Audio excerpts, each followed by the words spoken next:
Most of the world, the political left in particular, was blindsided by the results of the 2016 election. To say that some are having a hard time coming to terms with the words President Trump and what the next 4 to 8 years will bring would be an understatement. Those who told you that a Trump presidency was impossible were quick to remix the pre-election narratives, framing the Donald as something of a Hitler 2.0 and attempting to position themselves as leaders of a new resistance. Self-reflection still seems to be off the table. On the other end of the spectrum, you have those who took Trump's promises at face value and who actually believe he will make America great again, proclaiming the dawn of a new age of conservatism as the stock market rose to record highs before he actually took office. Let's just cut to the chase. Is Trump going to usher in a new era of prosperity and innovation, or is he going to be the one standing in the center ring when the circus tent comes down? Remember, some voted for Trump as a political Molotov cocktail. Trump is a businessman, you say. He's going to make things happen. Cut taxes, cut regulation, invest $1 trillion in infrastructure, including a ginormous wall, punish companies that move factories overseas, rebuild the military, restore relations with Russia, start a trade war with China, and a new arms race would create jobs. There's a lot to unpack there, and those debates are worth having. However, much of this hinges on a variable that Trump doesn't control: the Federal Reserve. The Federal Reserve has held interest rates at near zero for close to a decade. They also engaged in quantitative easing from 2009 to 2014, accumulating $4.5 trillion worth of mortgage-backed securities and treasury notes. This inflated stock and bond market bubbles of historic proportions. When a friendly face is in the White House, crashes are typically attributed to a war, terrorist attack, or some other external variable. A Trump presidency, however, is an excuse in and of itself. Word is the Fed is leaning towards increasing interest rates aggressively in 2017 and may engage in anti-inflationary measures to offset Trump's infrastructure stimulus plans. That means that the flow of money and credit is about to be tightened. It also means the Fed is setting itself up for a showdown. If Trump plays by the rules, he'll have to wait till 2018 to replace Janet Yellen. A lot can happen within that time frame. Trump's personality is a wild card. He's impulsive, he fights dirty, fights to win. If Trump goes to war with the Federal Reserve, this could get out of hand in ways that most can't even imagine, especially when geopolitics are factored in.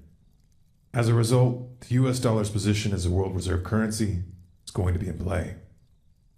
Add to that backdrop a little social unrest on the domestic front. If recent history serves as any indicator, we can count on seeing some kind of racially charged flashpoint involving the police during the Trump administration, probably before 2017 is over. It's also fairly safe to say that some of these protests will turn violent and destructive. The trend has been towards escalation. Having Trump in charge will take this to a new level.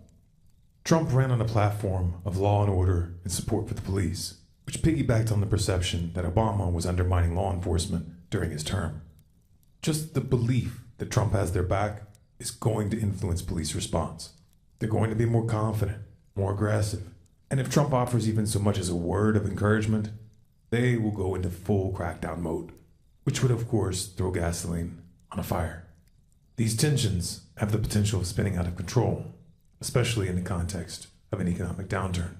And again, Trump's personality is a wild card. Trump is also about to inherit, thanks to Obama and Bush, the most extensive and technologically advanced surveillance apparatus the world has ever seen, the power to order extrajudicial assassinations anywhere in the world, and a military which has been authorized by the NDAA to detain anyone, anywhere, including U.S. citizens, indefinitely without trial. To top it off, Trump is filling his administration with former generals, some with combat and counterinsurgency experience. He has everything he needs to implement a full-fledged military dictatorship, and the left has no one to blame but themselves. Trump did not, however, start off on a good foot with the alphabet soup agencies. He has an enemy contingent in the deep state which wants to take him down and has the means to do it. Replacing upper management won't be enough to neutralize this threat. These agencies have black budgets and off-the-book programs that defy accountability, and lots of experience toppling upstart regimes. Failure to rein them in could be fatal. The most important trap, however, will be on the geopolitical front. Years of backing Sunni jihadists in Syria failed to unseat Assad. and Trump has vowed to reverse U.S. policy. Israel was openly supporting the Sunni Axis. They wanted a full frontal regime change in both Syria and Iran for many years, but the Obama administration tied their hands. Then Russia stepped in, tipped the balance, and the Shiite crescent not only survived, but grew stronger. The Israeli-Sunni axis needs another path to war, so they're changing tack. On January 13th, 2017, just 7 days from the inauguration, Israel bombed a Syrian government airport. This provides a glimpse of the years to come. Israel's strategy is simple: provoke Syria and/or Iran until one of them retaliates, which would of course provide cover to take territory. Turkey is likely to make another move in Iraq and/or Syria as well, while the Saudis continue bombing Yemen to rubble.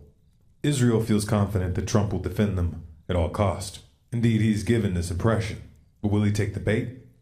Here, Russia is a wild card. What happens if Russia moves quickly to provide Syria and Iran with the means of defending themselves? What happens when Putin and Netanyahu are competing for Trump's ear? With all the other variables in play, will Trump even have the means to influence the outcome in this region? Expect alliances in the Middle East to shift rapidly during the Trump years, with unexpected consequences. In particular, watch for a play on oil that undermines the petrodollar. Making America great again was never on the menu. Trump wasn't supposed to win. He was supposed to be the decoy. This was reality television does politics. Literally. The Democrats thought he was so bad he would take attention off of Hillary's baggage. So the Clinton campaign pulled strings with their friends in the media to help him in the primaries. We know this thanks to the John Podesta email leaks. The DNC and their corporate media lackeys then worked to marginalize the Bernie Sanders campaign and used a secret agreement backed by leverage to prevent him from attacking Clinton.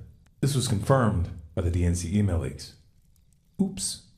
You can't unthrow a Molotov cocktail. So get your popcorn and buckle up, or leave the United States if you were planning to. The show is about to begin.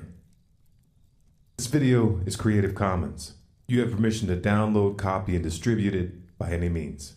If you would like to support our work, you can donate at stormcloudsgathering.com/donate. You can find the transcript, sources, and original video at stormcloudsgathering.com at the link below. For more, subscribe to Storm Clouds Gathering on YouTube and follow us on Facebook, Twitter, and Google+.